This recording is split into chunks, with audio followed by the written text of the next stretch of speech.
মান সালাকা তরিকান ইয়ালতামিসু ফীহি ইলমান সাহালাল্লাহু তরিকান ইলাল জান্নাহ।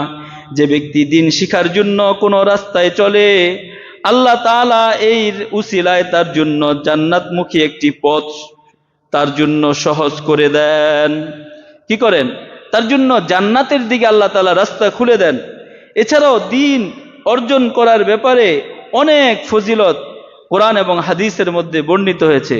যদি হাদিস শুধু বলতে যাই তাহলে এরকম কয়েক জুমা লাগবে, যদি শুধু কোরআনের আয়াত বলতে যাই তাহলে এরকম কয়েক জুমা লাগবে। এজন্য বোঝার সুবিধার্থে শুধু এক দুইটা হাদিস বলা যে আল্লাহ তাআলা এই বান্দাদের উপর এলেম ফরজ করেছেন এবং এলেম শিখাকে ফজিলত করেছেন। কি করেছেন? ফজিলতপূর্ণ করেছেন। এজন্য দ্বীনি এলেম দ্বারার মর্যাদা বৃদ্ধি পায়। দ্বীনি এলেম শিক্ষা করার দ্বারা বান্দার সম্মান বৃদ্ধি পায়, তার মর্যাদা বৃদ্ধি পায়। দেখবেন মানুষ দুনিয়াতে দুইভাবে সম্মানিত হয়। কথাটা ভালো করে মনে রাখবেন। কয়ভাবে সম্মানিত হয়? দুনিয়াতে মানুষ দুইটা শ্রেণীকে সম্মান করে, ইজ্জত করে। এক হচ্ছে দুনিয়াদার, অর্থাৎ যাদের কাছে সম্পদ আছে, টাকা পয়সার মালিক, তাকে মানুষ সম্মান করে। সে হোক মূর্খ, সে কলমের কালি দিয়ে সে সাইন করতে না পারলেও মানুষ তাকে তার পিছনে পিছনে ঘুরে, হ্যাঁ, তার জুতা সোজা করে দেয়। এই ঠিক কিনা? কথা বলে না, ঠিক কিনা? দেখবেন ওই মানুষ, সে সম্পদ অর্জন করছে, আল্লাহ তাআলা তাকে ধন দৌলত দান করছে, সম্পদ দিয়েছে, এজন্য মানুষ তাকে সম্মান করে। এটা সম্মানিত জিনিস, এটা সম্মান পাওয়ারও জিনিস। আর আরেক বিষয় হচ্ছে মানুষ সম্মান করে যার কাছে এলেম আছে, যে ব্যক্তি এলেমওয়ালা, ওই ব্যক্তিকে মানুষ সম্মান করে। কি করে? এলেমওয়ালাকে মানুষ সম্মান করে। তবে এর মধ্যে পার্থক্য আছে। পার্থক্য কি জিনিস? যে পার্থক্য হচ্ছে যে দুনিয়াদার যত দিন অতিবাহিত করতে থাকে, তার বয়স যত বৃদ্ধি পেতে থাকে, তার প্রতি মানুষের ভক্তি শ্রদ্ধা, তার প্রতি মানুষের সম্মান তত কমতে থাকে। ঠিক কিনা?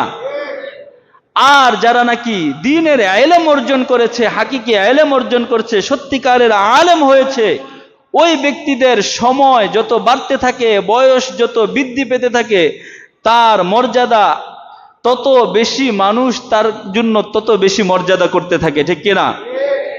দেখবেন যখন মানুষ এলেম, যারা নাকি দুনিয়াদার, টাকা পয়সার মালিক, তাদের যত দিন যায় তত বেশি তার বেজ্জতির কারণ হয়। একটা সময় পরে ছেলে সন্তান দেখতে পারে না, নাতি নাতকুর দেখতে পারে না, সবাই তার টাকা পয়সার জন্য তাকে সম্মান করে। আর যারা এলেম অর্জন করেছে, যারা আলেম হয়েছে, সে এলেম শিখাইতেছে, মানুষ তার কাছে আরো বেশি ভিড়তেছে, যত বয়স হইতেছে তার প্রতি মানুষ আরো বেশি ঝুঁকতেছে। ঠিক কিনা? তো এই জন্য সবচাইতে সম্মানের জায়গা হচ্ছে কি? এলেম শিক্ষা করা। এজন্য দ্বীনি ইলমের দ্বারাই মর্যাদা বৃদ্ধি পায়। দ্বীনি ইলমের দ্বারাই কি পায়? মর্যাদা বৃদ্ধি পায়। এজন্য পবিত্র কোরআনে আল্লাহ পাক রব্বুল আলামিন ইরশাদ করেন, ইয়ারফাইল্লাহুল্লাযীনা আমানু মিনকুম ওয়াল্লাযীনা উতুল ইলমা দারাজাত ওয়াল্লাহু বিমা তা'মালুনা খবীর। তোমাদের মধ্যে যারা ঈমান এনেছে এবং যাদেরকে ইলম দান করা হয়েছে, আল্লাহ তাদের মর্যাদা বাড়িয়ে দিবেন বহুগুণ। তোমরা যা কিছু করো, আল্লাহ সে সম্বন্ধে পরিপূর্ণ অবগত রয়েছেন। এজন্য শুধু এতটুকুই না, এক দীর্ঘ হাদিসের মধ্যে আল্লাহ রাসূল সাল্লাল্লাহু আলাইহি ওয়াসাল্লাম বলেছেন যে এই তোমাদের মধ্যে সর্বোত্তম সেই ব্যক্তি যে কোরআন শিক্ষা করে এবং শিক্ষা দেয়। আন উসমান ইবনে আফফান রাদিয়াল্লাহু তাআলা আনহু قال عن النبي صلى الله عليه وسلم خيركم من تعلم القرآن وعلمه। যে ইলম শিখে এবং শিখায়, দুনিয়ার দিক থেকে আমরা যদি অন্য মানুষকে যদিও দেখি তিনি মর্যাদাবান, তিনি সম্মানিত, কিন্তু আল্লাহর হাবিব ঘোষণা করতেছেন আল্লাহর পক্ষ থেকে, তোমাদের মধ্যে সর্বোত্তম ব্যক্তি ওই ব্যক্তি যে কোরআন শিখে এবং শিখায়। কি করে? কোরআন শিখে এবং শিখায়। শুধু কি তাই? বলতেছে শুধু তাই না, যে তাদের চলার পথে এই তালবে এলেম যারা কোরআন শিখে তাদের চলার পথে আল্লাহর নূরের ফেরেশতারা তাদের এই নূরের পর পাখা বিছায়া দেয়। সুবহানাল্লাহ।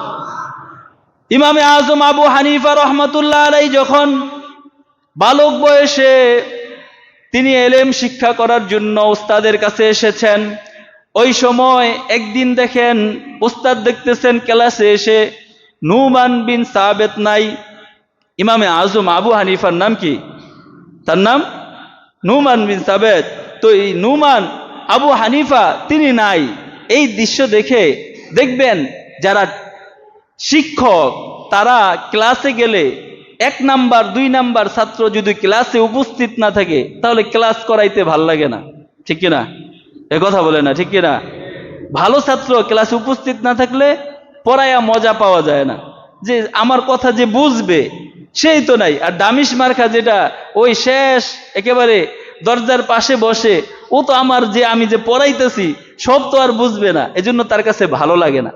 তো এজন্য দেখতেছে নুমান বিন সাবেত ইমামে আজম আবু হানিফা নাই, ছোট্ট 7-8 বৎসরের বালক। তো এই অবস্থায় তিনি বলতেছে, আচ্ছা তিনি অনেক সময় পর্যন্ত 1-1.5 ঘন্টা পর্যন্ত বাচ্চাদের সাথে আজকে পড়া নাই, আজকে আমরা একটু গল্প করি। তিনি গল্প করতেছেন, অপেক্ষা করতেছেন, আসেনি। ক্লাসে আসলে আমরা ক্লাস শুরু করি। তো অপেক্ষা করতে করতে দেখে আসে না। তো তিনি চিন্তা করছেন বের হইয়া তার খোঁজ খবর নিতে যাবে যে সে কি অসুস্থ হয়ে গেল নাকি কোনো সমস্যা হইল পথিমধ্যে। তো কিছু সময় পরে, অনেক সময় পরে দেখতেছে ইমাম আবু হানিফা আসছে, অনেক ঘামায়া ঘুমায়া একেবারে আসছে, উপস্থিত হয়েছে। ক্লাসে যখন আসছে ওস্তাদ জিজ্ঞাসা করতেছে, কি ব্যাপার তোমার এই হাল কেন, একেবারে ঘামায় গেছো, চোখ মুখ লাল হয়ে গেছে, কারণ কি?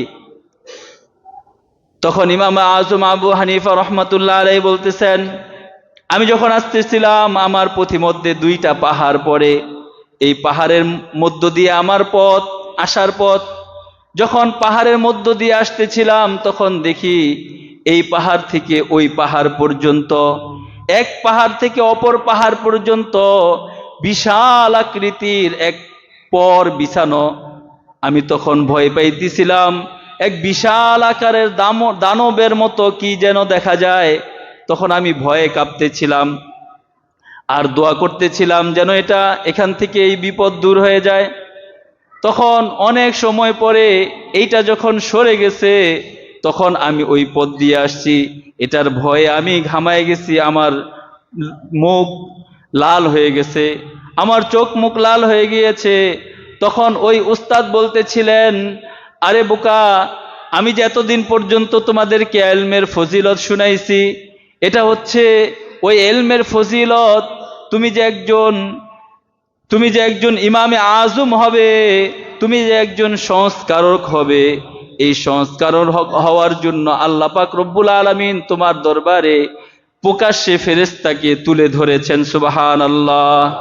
ওই ফেরেশতা তোমার পায়ে পর বিছায় দেওয়ার জন্য প্রকাশ্যে চলে আসছে।